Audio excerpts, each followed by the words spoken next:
ফরিদুদ্দিন আত্তার রহমতুল্লাহ আলাইহি বলেন, ও দুনিয়ার মানুষ, নিজেরে ইমানদার পরে দাবি করিও, নিজেরে ইমানদার পরে দাবি করিও, আগে হিংসা থেকে নিজেকে পবিত্র করো, আগে হিংসা থেকে নিজেকে কি করো, পবিত্র করো, এরপরে নিজেকে ইমানদার দাবি করিও। আমার ভাইয়েরা, দোস্ত আহবাব, আমি শুধু একটা কথা আপনাদেরকে বলবো, সৈয়দ মোহাম্মদ ফজলুল করিম রহমতুল্লাহ আলাইহি, সৈয়দ মোহাম্মদ ফজলুল করিম রহমতুল্লাহ আলাইহি, পীর সাহেব চরমনাই রহমতুল্লাহ আলাইহি, আমি ফরিদুদ্দিন হুজুরের সাথে আমার অনেক মাহফিল হয়েছে একসাথে, অনেক মাহফিল একসাথে। তা আমরা তো পোলা মানুষ, হুজুরের আগে বয়ান করি, হুজুর পরে বয়ান করে, তা আমরা আর স্টেজ থেকে নামি না। আমার ভাইয়েরা, দোস্ত আহবাব, স্টেজে বসে থাকি হুজুরের বয়ান শোনার জন্য। আমি আল্লাহর জাতের কসম করে বললাম, এই এক ব্যক্তি সৈয়দ মোহাম্মদ ফজলুল করিম রহমতুল্লাহ আলাইহি নিজেও কাঁদে, গোটা প্যান্ডেল ভর্তি মানুষগুলারে কাঁদায়। একজনের কান্দ নিয়ে গোটা মাহফিলের সমস্ত মানুষ কাঁদে। এটা কখন হয় জানেন? এটা তখন হয় যখন ওই উপর থেকে ইশারা হয়, হাম তোমারে তুম হামারে হো চুকে, हम तुम्हारे तुम हमारे हो चुके, दोनों जानब से इशारे हो चुके। ऊपर থেকে যখন ইশারা হয়, বান্দা তুমি আমার হইয়া গেলা, আমি তোমার হইয়া গেলাম, তুমি আমার হইয়া গেলা, আমি তোমার হইয়া গেলাম। অতএব এই সময়ের মধ্যে তোমার ব্যাপারে আমি কোনো সিদ্ধান্ত যদি নিতে চাই, আমি তোমাকে জিজ্ঞেস করি, বান্দা তোমার ব্যাপারে আমার এই সিদ্ধান্ত, বলো তুমি রাজি আছো কিনা। खुदी को कर बुलंद इतना कि हर तकदीर से पहले खुदा खुद बंदे से पूछे, बता तेरा रजा क्या है। আমি বয়ান করব না, বয়ান করার জন্য বসি নাই। আমি শুধু আপনাদেরকে একটা কথা বলবো, একজন মানুষ বাংলাদেশে দ্বিতীয় ব্যক্তি দেখান যার একজনের চোখের পানিতে লক্ষ লক্ষ মানুষের চোখের পানি ঝরে। উনি ছিলেন সৈয়দ মোহাম্মদ ফজলুল করিম রহমতুল্লাহ আলাইহি।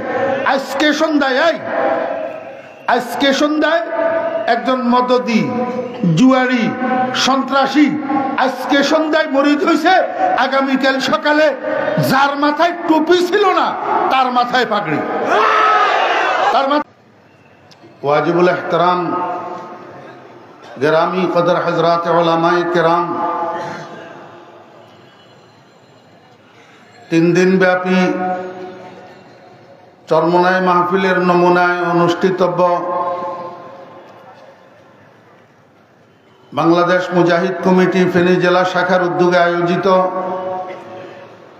ফেনীর ঐতিহাসিক হাই স্কুল অ্যান্ড কলেজ ময়দানে অনুষ্ঠিতব্য 3 দিন ব্যাপী এই ওয়াজ ও হালকায়ে জিকিরের মাহফিলের আজ সমাপনী দিবসে আমাদেরকে অংশগ্রহণ করার জন্য তৌফিক দিয়েছেন।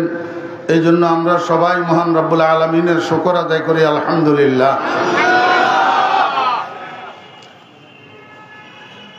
আমি তো আপনাদেরই সন্তান, আপনারা সবাই সবসময় আমার বয়ান শোনেন, আর ইউটিউব তো ভর্তি, বয়ান শোনার কোনো অভাব নেই।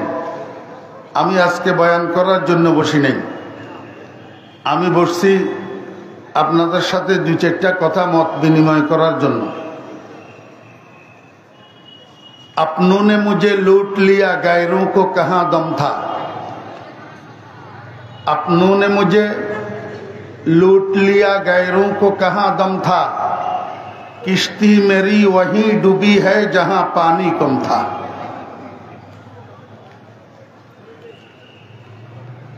খুতবার পর আমি ছোট্ট একটা আয়াতে কারিমার টুকরা আপনাদের সামনে তেলাওয়াত করছি। এই আয়াতের মধ্যে আল্লাহ পাক রব্বুল আলামিন আল্লাহর বন্ধু মুহাম্মদুর রাসূলুল্লাহ সাল্লাল্লাহু আলাইহি ওয়াসাল্লামকে সম্বোধন করে বলেন, ইন্নাকা লা আলা খুলুকিন আযীম। হে আমার হাবিব, নিশ্চয় আপনি সুমহান চরিত্রের উপর অধিষ্ঠিত। রাসূল আকরাম সাল্লাল্লাহু আলাইহি ওয়াসাল্লাম হাদিস শরীফের মধ্যে বলেন, বুইসতু লিউতাম্মিমা মাকারিমাল আখলাক, আমি প্রেরিত হয়েছি উত্তম চরিত্রের পরিপূর্ণতা ঘটানোর জন্য। আমার ভাইয়েরা, আদম আলাইহিস সালাম থেকে কিয়ামত পর্যন্ত এই মানব ইতিহাসে মুহাম্মদুর রাসূলুল্লাহ সাল্লাল্লাহু আলাইহি ওয়াসাল্লামের চেয়ে সুন্দর চরিত্রের অধিকারী আর কোনো মানুষ পৃথিবীতে আসে নাই এবং কিয়ামত পর্যন্ত আসবে না। নবীজির সুন্দর চরিত্রটা কি? একজন ইহুদি মসজিদে নববীর মধ্যে ঢুকছেন। এই অল্প সময় কথা ডিস্টার্ব করেছে, টাওয়ার আলাই মনোযোগ আসেনি? ইহুদি একটা মসজিদে নববীর মধ্যে ঢুকছে, নবীজি সাহাবীদেরকে নিয়ে সাহাবীদেরকে দিন শিক্ষা দিতেছেন। এই টাইমে ইহুদি এটা মসজিদে নববীর মধ্যে ঢুকি দাঁড়াই দাঁড়াই সনসন করে পেশাব করা শুরু করছে। তো সাহাবীরা মারমুখী হইয়া এই ইহুদির দিকে উদ্যত হইছে মারার জন্য।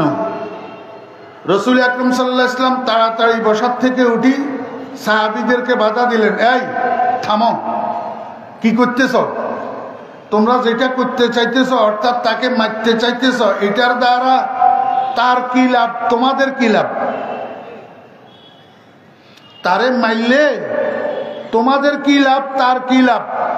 কারো তো কোনো লাভ নাই।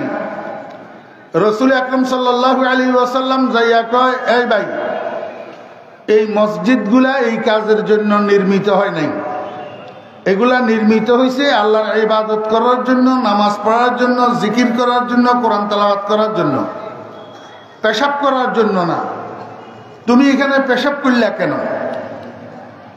ইহুদি এটা কয়, করছি তো করছি, আরো করব, আপনার কি করার আছে করেন। মানে চুরিয়ে চুরি আরো সিনাজুরি, চোরের মার বড় গলা। রাসূল আকরাম সাল্লাল্লাহু আলাইহি ওয়াসাল্লাম বলেন, আচ্ছা ঠিক আছে, তুমি এখন যে কথাটা বলছো এটা ঠিক বলো নাই, আজকের জন্য তোমাকে ক্ষমা করে দেওয়া হলো, আর ভবিষ্যতে কোনো সময় মসজিদে ঢুকি প্রস্রাব করিও না, যাও, বাইর হইয়া যাও। রাসূলুল্লাহ সাল্লাল্লাহু আলাইহি ওয়াসাল্লাম ইহুদিটারে বাইর করে দিয়েছেন কিচ্ছু করা ছাড়া। সাহাবায়ে কেরামের বুঝে আসে নাই নবীজি এটা কি করলেন। আসলে নবীজির লকব তো হইল রহমতুল লিল আলামিন। রহমত মানি দয়া, রহমত মানি দয়া।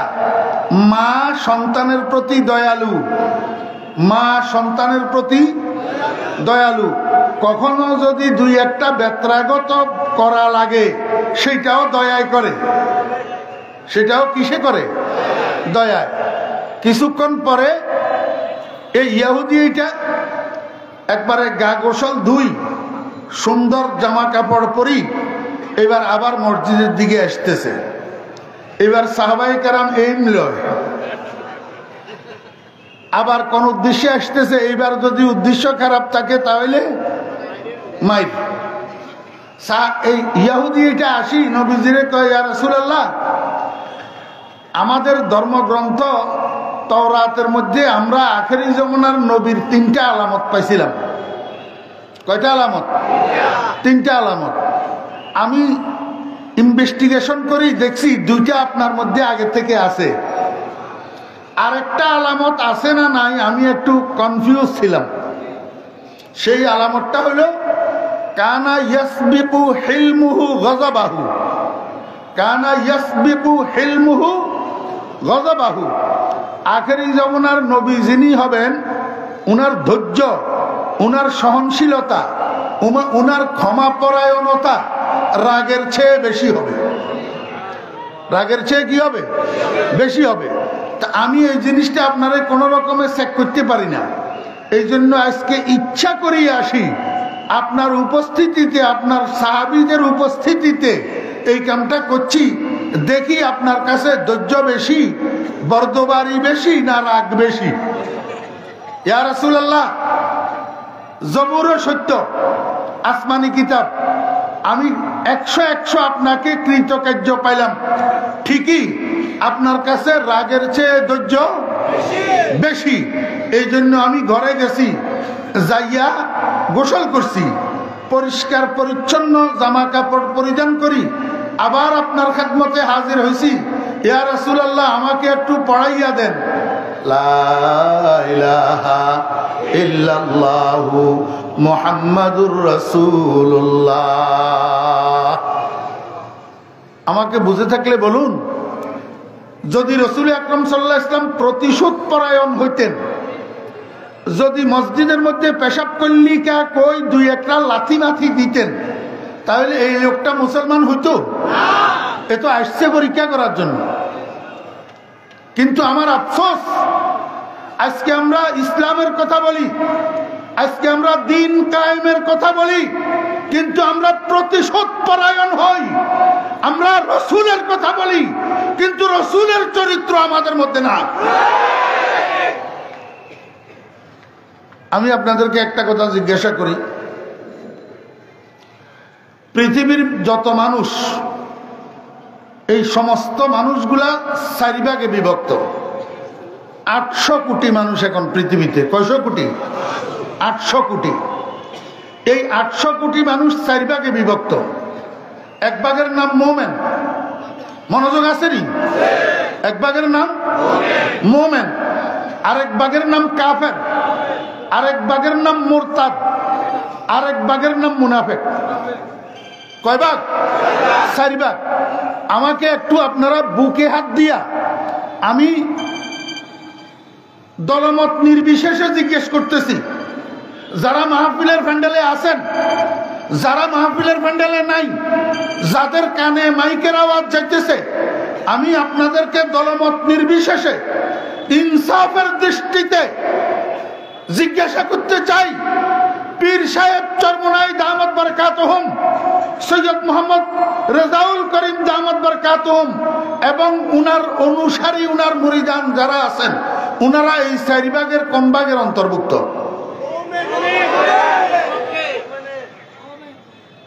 কি কাফের বলা যাবে? মুরতাদ বলা যাবে? মুনাফিক বলা যাবে?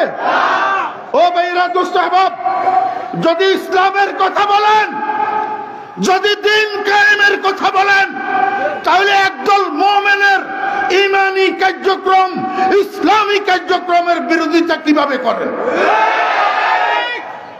কেন করেন? अपनों ने मुझे लूट लिया, गैरों को कहां दम था, किश्ती मेरी वही डूबी है जहां पानी कम था। আমাকে লুট করে নিছে আমার আপন জনেরা, কোন অপর ব্যক্তি আমাকে লুট করে নাই। আমার নৌকা সেথায় ডুবছে যেথায় পানি নাই, শুকনাতে ডুবলো আমার নৌকা।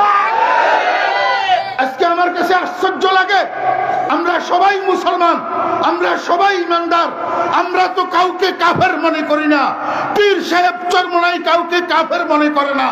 তাহলে আমরা ইমানদাররা কেন ইমানদারের বিরোধিতা করি?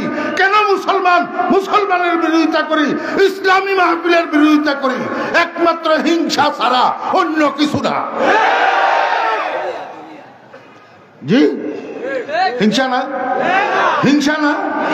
কালান নবী সাল্লাল্লাহু আলাইহি ওয়াসাল্লাম, ইয়্যাকুম ওয়াল হাসাদ, ইয়্যাকুম ওয়াল হাসাদ।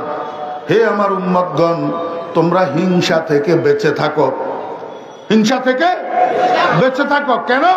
ফাইনাল হাসাদা ইয়াকুলুল হাসানাত কামা তাকুলুন নারুল হাতাব। এখন কই দেন না জয়ীফ হাদিস, কই দেন না জয়ীফ হাদিস, কই দেন না। কোন বাপের বেটার যদি সাহস থাকে আমার সামনে আসি বলুক জয়ীফ হাদিস, জাল হাদিস। আর নবীজির কথা যদি না মানো, তুমি কিসের মুসলমান? নবীজি বলেন ফাইনাল হাসাদা ইয়াকুলুল হাসানাত, হিংসা নেক কাজগুলারে খাইয়া ফেলে, নেক কাজগুলারে খাইয়া ফেলে। নবীজি দৃষ্টান্ত দেন, কামা তাকুলুন নারুল হাতাব, যেমনি ভাবে আগুনে লাকড়ি খাইয়া ফেলে, যেমনি ভাবে আগুনে লাকড়ি খাইয়া ফেলে। আগুন যখন লাকড়িতে লাগে, যখন আগুনে লাকড়ি জ্বালায়, তখন লাকড়ি থাকে না, ছাই হইয়া যায়। কি হইয়া যায়? ছাই হইয়া যায়, লাকড়িটা নাই হইয়া যায়। এরকম হিংসায় মানুষের নেক আমল গুলাকে নাই করি দে। এরপরেও হিংসা করব? এই ভাই, এই আল্লাহর উপরে ঈমান আছে তো? আছে না? তা আল্লাহ কোরআন শরীফের মধ্যে কি বলছেন?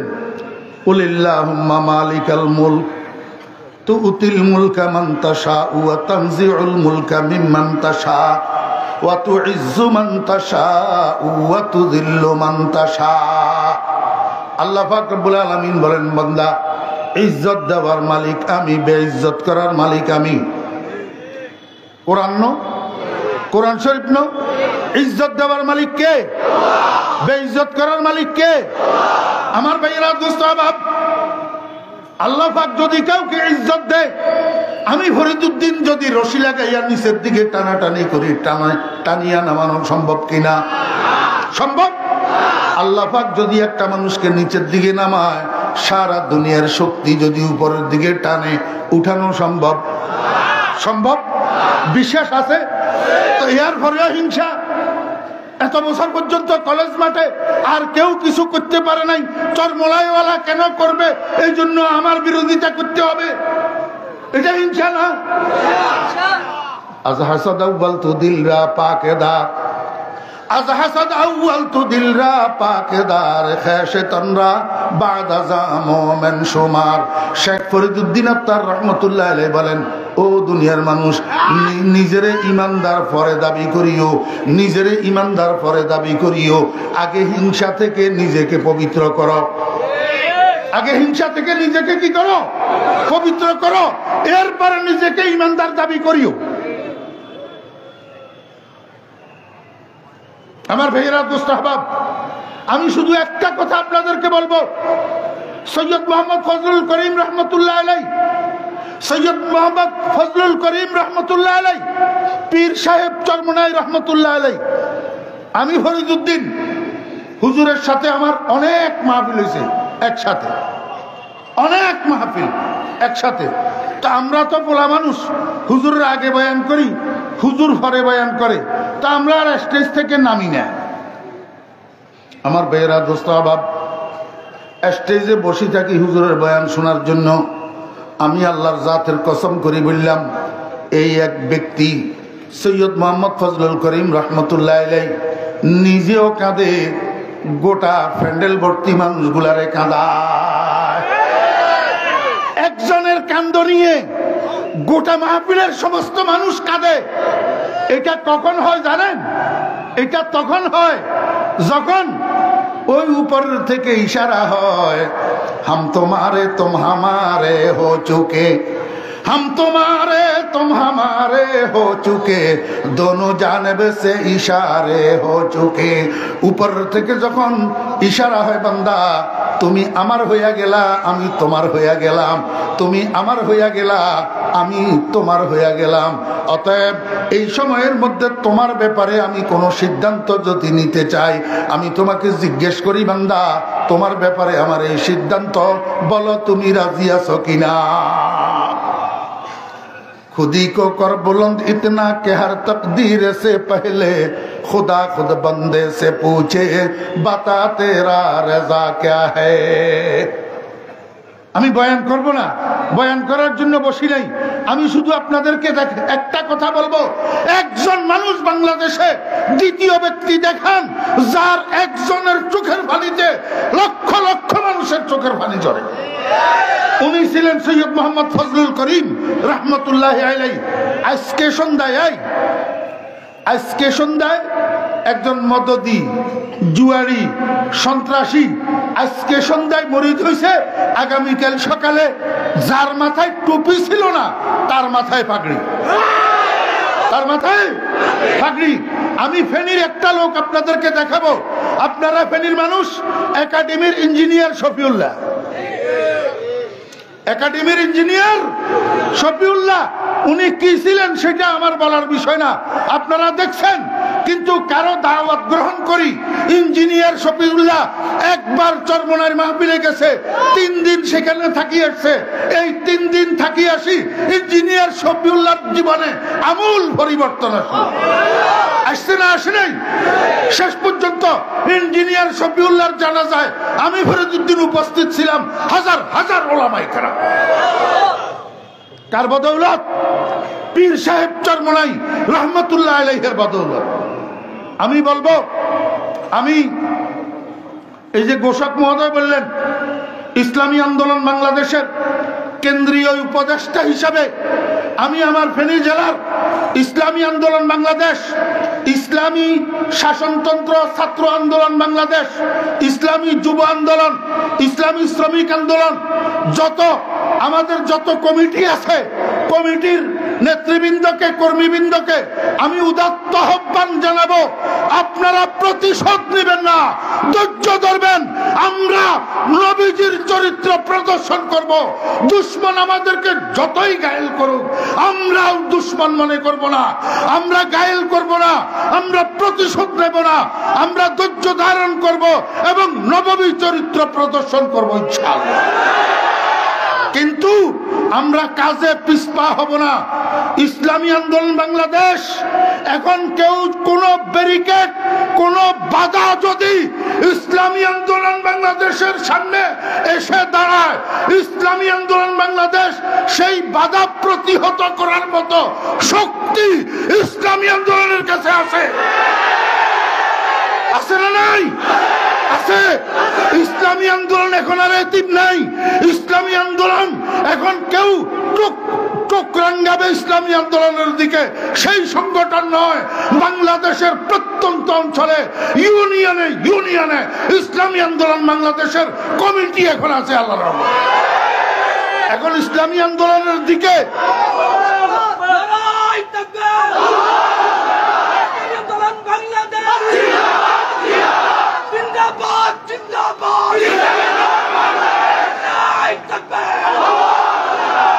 কিন্তু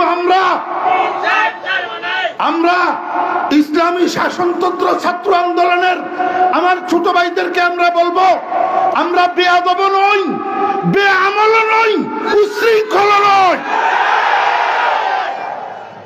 আমরা সেটা প্রদর্শন করব। আমরা আখলাকে নববী বিশ্বাস করি, নববী চরিত্র বিশ্বাস করি। আমরা সুন্নতের ইত্তেবার সাথে পীর সাহেব চরমনাই দামাত বরকাতুহুম সৈয়দ মোহাম্মদ রেজাউল করিমের অনুসরণ করব। আমরা অন্ধ পীর ভক্ত নই। পীর সাহেব চরমনাই যতক্ষণ মুত্তাবে সুন্নত, ততক্ষণ আমরা উনার অনুসারী। উনার একটা কদম যদি সুন্নতের বাহিরে যায়, আমরা তার অনুসারী নই। وآخر دعوانا أن الحمد لله رب العالمين. السلام عليكم ورحمة الله وبركاته.